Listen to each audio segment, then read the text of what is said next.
با سلام گرم از پراگ با همه دوستان و بینندگان بی‌نهایت گرامی رادیو زودی نوید بومدادی تقدیم شما در این صبح با خبرهای تازه تاجیکستان و جهان. امروز 14 ینور و ساعت با وقت پراگ 7 است و حالا رو میارم به خبرها و البته شروع میکنم از تاجیکستان. امروز هیئت رسمی تاجیکستان و قرقیزستان در اصفهان نیزوهای اخیر در مرز رو بررسی خواهند کرد. مذاکرات با رهبری معاونان نخست وزیر دو کشور برگزار می شود. عظیم ابراهیم معاون نخست وزیر تاجیکستان که هیئت تاجیکستان را رهبری میکند روز 13 ینور بر رادیو زودی گفت که یکی از مسائل اساسی پیشگیری از نزاع‌های مرزی است. به قول عظیم ابراهیم مسئله دیگری که در مذاکرات روز سه‌شنبه باید بررسی شود پخش اخباری ناسنجیده درباره مسائل مرزی میباشد. بعداً مسئله مناقشه هست. آنهایی که از هر دو جانب قانون شکنی کردند باید به جوابگری کشیده شوند. ما این مسئله ها را حتما میگذاریم. همه این رو در شکلی که برای هر دو جانب قابل قبول باشد بررسی میکنیم، افزود این منصبدار. معاون نخست وزیر تاجیکستان اضافه کرد که تلاش میکنند از تکرار مناقشه ها در مرز جداً پیشگیری شود. هیئت قرقیزستان را در این نشست جینیش رزاقوف معاون نخست وزیر آن کشور رهبری میکند. پرزیدنت قرقیزستان سورونبوی جینبکوف 13 ینور یک روز پیش از مذاکرات با رهبران مقامات مرزبانی، امنیت ملی، وزارت امور خارجه، وزارت کارهای داخلی و دوستانی کل کشورش وضعیت را در مرز با تاجیکستان بررسی کرده است. وی گفته است باید به عملهای اغواگرانه در مرز راه دادن نشود. قرار است واخوری هیئت‌های تاجیکستان و قرقیزستان در منطقه نزد مرزی دو کشور برگزار شود. از جانب تاجیکستان وزیر کارهای داخلی دوستانی کل، رئیس کمیته دولتی امنیت ملی و فرمانده نیروهای سرحدی اشتراک میکنند.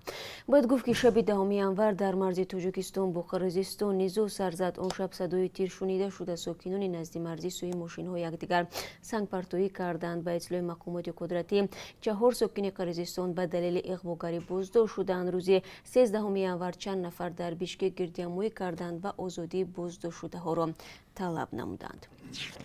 روز 13 ینور در چند از اداره‌های دولتی تاجیکستان و حکومت‌های محلی تغییرات کادری صورت گرفت. منتقدان آن را جوی وزکونی منصبداران مینامند که سالها باز از یک مقام به مقام دیگر می‌گذرند. روز دوشنبه محمد رحیم یوسفی رئیس نویه فردوسی، عزیز گیوزاده رئیس نویه شغنون، غیرت عزیززاده رئیس نویه مسجو و ظفر فیض‌الله زاده رئیس نویه قبادیان از مقام‌های خود آزاد شدند. در فرمان رئیس جمهور برکناری آنها گذاشتن به کار دیگر گفته شده است، اما جزئیاتش نیست.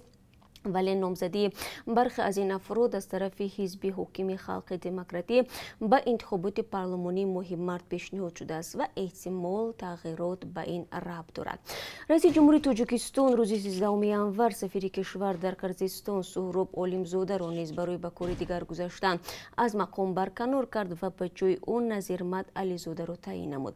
در این باره دفتر مطبوعات ریاست جمهوری تاجیکستان اطلاع داد. خدمات مطبوعات پرزیدنت تاجیکستان همزمان خبر داد که نظام میرزازاده با قرار حکومت از وظیفه معاون رئیس کمیته ساختمان و معماری تاجیکستان آزاد و معاون رئیس ولایت ختلان تعیین شده است. منبع از تغییرات کادری در وزارت معارف و علم، دستگاه مرکزی و ساختارهای دوستانی کل در ولایت مختار کوهستانی بدخشان، ولایت‌های سوخت و ختلان و شهر دوشنبه هم خبر داده است. نماینده دوستانی از دادگاه خواسته است که نورالله نعیمов رئیس پیشین شرکت منزل دسترس را برای 22 سال از آزادی محروم کند. مشتریان منزل دسترس حالا نگرانند که بعد از اعلان حکم سرنوشت مبلغ‌های آنها چی می شود و یا آن را بازپس گرفتن می توانند یا نه. دوستانی در برابر نورالله نعیمов برای همراهان او رستم رجبov 18 سال، مهینه رجب و خوجم قول رسولov، خورشید خوجای و علیف 10 سالی زندان طلب کرده است. بازداشت نعیمov و همراهانش بر اساس شکایت مشتریان طرح منزل دسترس صورت گرفته. بررسی این پرونده از 1 سال به این طرف ادامه دارد. پرونده آنها در آغاز از جانب دوستانی پایتخت و سپس از سوی دوستانی کل تاجیکستان تحقیق و به دادگاه شهر دوشنبه ارسال شد. مقامات نورالله نعیمov و همراهانش را برای از خود کردن پول مشتریان متهم میکنند. مقامات دوستانی شهر دوشنبه قبلا گفته بود که 10 تن از مشتریان این طرح شکایت کردند که مسئولین منزل دسترس از آنها پول دریافت کرده و به خزینه این طرح وارد نکردند. در حال حاضر در زندان‌های روسیه 7000 شهروند تاجیکستان مهلت حبس خود را ادا می‌کنند. در این باره خبرگزاری روسیه تاس روز 12 январ با استناد به فسین خدمات فدرالی اجرای جزا در روسیه خبر داده است. با اطلاع این نهاد بسیار از شهروندان تاجیکستان که در زندانهای روسیه هستند در چارچوب خدمت رسانی فسین نامه از نزدیکانش در تاجیکستان نامه های الکترونی میگیرند. الکساندر پولکین مدیر عمومی شرکت سیستم الکترونی خاص به این خبرگزاری گفته است در مجموع 80% مؤسسه‌های اصلاحی در روسیه به این سیستم پیوست هستند و در سال نو محبوسان بیش از 135,000 نامه دریافت کردند که میان آنها شهروندان تاجیکستان نیز هستند.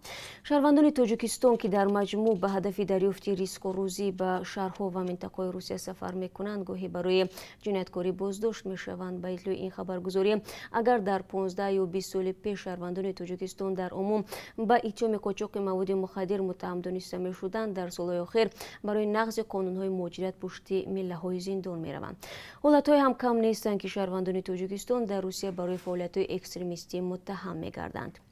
با این حال بسیاری از محکوم شدگان در دادگاه‌هایی که از حقوق آنها به شدت نقض شده است از قرارهای ناعادلانه شکایت می‌کنند. فعالان حقوق بشر معتقدند که در عمل نهادهای دادگاهی روسیه در رابطه با شهروندان تاجیکستان و دیگر کشورهای آسیای مرکزی از روش ساخته‌کاری اتهامات استفاده می‌کنند. فقط شماری کمی با کمک نزدیکانشان بعداً می‌توانند به وطن برگردند، جایی که آنها همچنان حکم خود را در آنجا ادا می‌کنند و حق دارند با خویشاوندان خود بیشتر ملاقات داشته باشند. و بازدید یک ساکن شهر استرافشن ولایت سوغد برای تشکیل کنسرت دروغین یلدوز عثمان و آوازخوان مشهور ازبک پرونده جنایتی شدند. مقامات گفتند سعید جان غنیف به قلابی متهم می باشد، ولی فعلا نظر او و پیوندانش به این اتهامات معلوم نیست.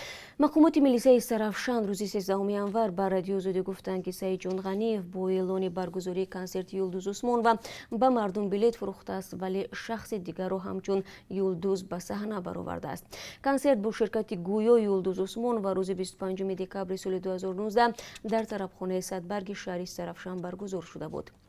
ده مخلصی یلدوز عثمان و بعد از کنسرت گفتند آنها را فریب دادند، چون به گفته ساکنان در صحنه نه یلدوز عثمان و بلکه نفری مانند به او حاضر شده آوازخوانی کرده است.